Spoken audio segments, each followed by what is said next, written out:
Welcome, everybody, to Heroclix. By kids, for kids.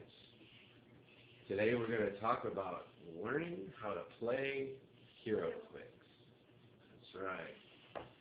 We're going to do this over a couple of different sets of videos. We're not going to overwhelm you with all the information all at once. Because we only have 10 minutes. Or so. We're doing it this way because there's a lot of information and a lot of concepts that has to be grasped in order to play this game. And we're going to start off as simply and easily as possible.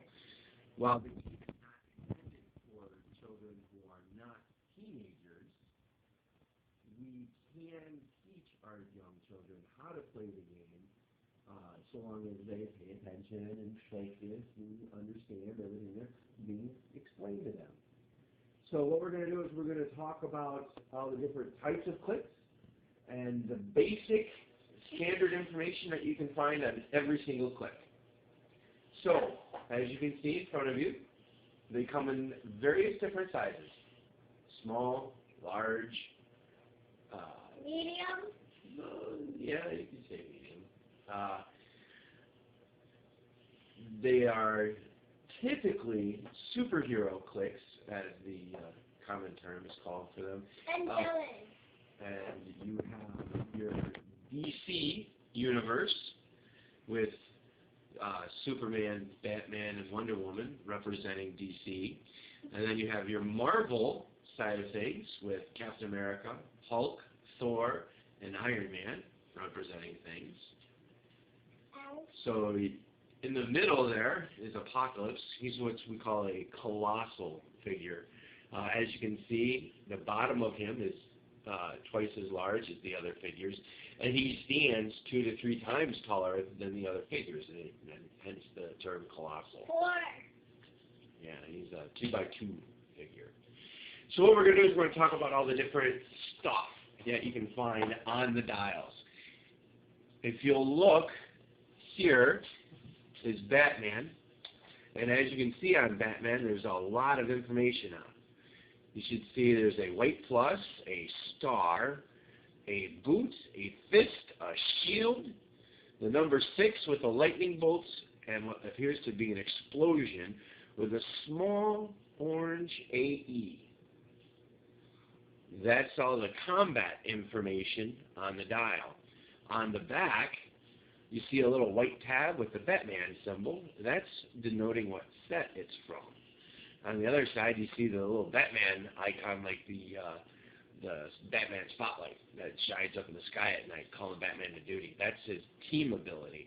And then in between the two, you see all the different little numbers. Maybe those are all that's the point costs. That's how many points you have to pay in order to put Batman on your team. Now, as you can see, there's a lot of stuff there. So we'll go over it little by little. What we'll do is we'll start off with just the combat symbols. I can't see it. Hold on. Let's try. Let me hold it. The combat symbols, as you can see, there's more than one, but they're split up into 4 different categories. Let's go ahead and put this down. Steven, can you point to the section that denotes how characters move? Yes, those are your movement combat symbols. Yes, Steve, what is it? What? I don't, is this flight? Yes. And I don't get the blocks. Circles are in. Well, we'll talk about those in a minute, okay? Okay. Can you point to the set that shows how they attack? That's right. How about the set symbols that shows how they defend themselves? That's right. Now, how about, well, what are those? Special abilities? No. Those are the damage symbols. That shows either how they damage or what size they are. Oh, I figured it out from Captain America. Yeah. Because of that. Yeah. All right. So, let's start with the movement symbols. Which ones were the movements again? Right up top. All right. What's that? Moving from the ground. Yeah, that's a boot, right? Yeah, and that shows how somebody just walks along on the ground. So, Batman. Does Batman fly? No. No, so he's going to have the boot. And it'll just... That's how he walks. All right, what's this one here? Flight. Yeah, the flight symbol. What about Superman? Superman fly? There you go, Superman. All right, so what is this one? Have you seen this one before? Swimming. Yeah, it is swimming. That's right. Do we have anybody up here who swims? No, we don't. So that's a problem, right? I mean, on our map, if you look behind Apocalypse here, you see there's a fountain. And you'll notice around the fountain, there are blue lines denoting the fountain is water terrain. So if you're a swimmer, you can go in there. Yeah, you can go in the water without any problems. But if you're not a swimmer, if you only have the boots, flight, or the transporters, you can't go in there without a problem. All right, so, Steve, you were asking earlier about these circles around them. Those denote transporters. You just said it. Right. Transporters can carry people. Ew. They also have the move and attack ability. Now, we're not going to get into that this video. We're just going over the basic symbols. So here, we have the transporter for people who are on the ground. Here we have the transporter for people who can fly. And here we have the transporter for people who can swim. So now, the next set of symbols. What were they again, Steve? Oh, fist. Yeah, well, yeah, a fist. Attack. Attack, that's right. So we got different types of symbols here. We have the regular fist. That means the character can perform a single attack. If you look at Superman, He only gets one attack. he only gets one attack because he's got one fist, right? Two. No, there's one there, right? Mm. Yeah. So what about the two fists? What's that? You move and attack. No. Ew. Good try. If we have one fist for one attack, what do you think two fists mean? They can attack 2 times. That's correct. We call this a duo figure or a duo attack. Usually a duo figure will have 2 different sculptures on it. Like Apocalypse here, as you can see, it's Apocalypse holding Jean Grey and Scott Summers, also known as Phoenix and Cyclops. But it's just Apocalypse himself. Even though there's 2 other figures on there, he's not a duo. But if there was, say, Apocalypse and Nemesis on the same base, then you'd have a duo figure. So the next one over. Do you know what this one is, Steve? Move and attack. No, that's not moving attack. More You like moving attack. Which You know is what- so loud. Do you know what this one is, though? If you don't know, it's okay. Team-based attack? No, that's sharpshooter. Oh. That's the sharpshooter ability. It That, does more damage, right? no. Oh. It allows you to do some fancy trick shots. Now, the next one, do you know what that one is? Move and attack. No! God! That is what we call a team attack, or a team-based figure. You'll only find that on team-based figures, okay? Now, the next set of symbols. Regular shield. Does that have any kind of special name or anything? No. No, it doesn't. What about the shield with the stripe through it? What's that? Straight shield. No. We call that indomitable. If you'll notice, Superman here, he has the striped shield. Superman's indomitable. What that means is he's got willpower built into him. Now, we're not going to talk about willpower today. Again, we're just covering the basic symbols. So does everybody else except Captain America? Yeah, well, yes. Everybody else except for Captain America or Iron Man don't have indomitable. Hulk does, because Hulk's strongest there is. All right. He can So pick what- up anything. Yeah. So what's this? You know?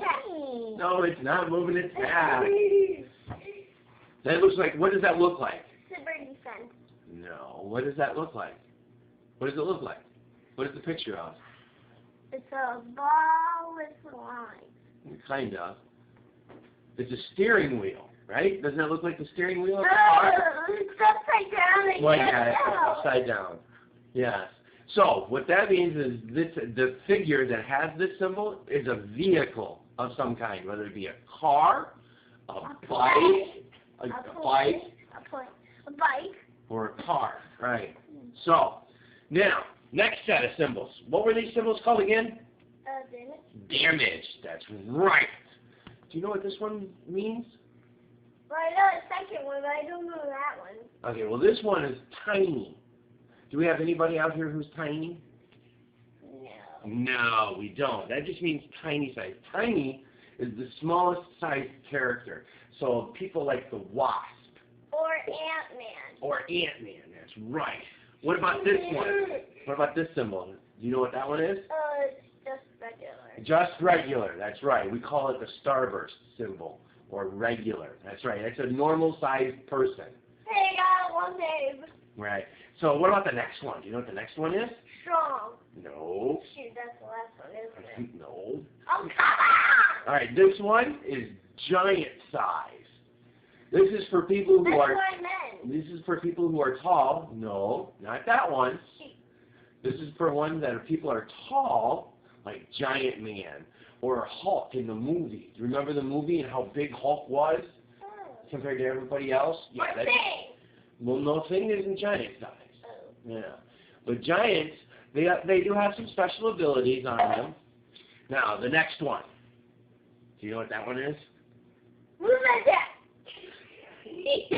No. It's Colossal Size. Do we have anybody out here who's Colossal Size? That's right. That's Apocalypse. He is our Colossal Sized figure. He's the one that is the biggest there is. There aren't any more bigger than him. He has special abilities because he's Colossal Sized. He has a giant butt. Yes, he has a giant butt. Right. That's right. So, those are our basic symbols. That's what all these symbols are. That's all they mean. They have some special abilities to them. Some allow you to do certain things. Some don't. But those are the basic symbols. And you will be looking at these whenever you play any game. No matter how long you're playing the game, you'll be looking at these symbols. So get to know them. You got boot for ground movement, transporter for ground movement, flight, transporter for flight, swim, transporter for swim, regular attack, duo attack, sharpshooter, team base or team attack, regular defense, indomitable, a vehicle, tiny sized, starburst or regular, giant sized, and colossal. Thank you all for watching. And next episode of Heroclix by Kids for Kids, we will talk about some of the other bits of information on the tops of the dials, as well as what all these numbers mean. Bye-bye.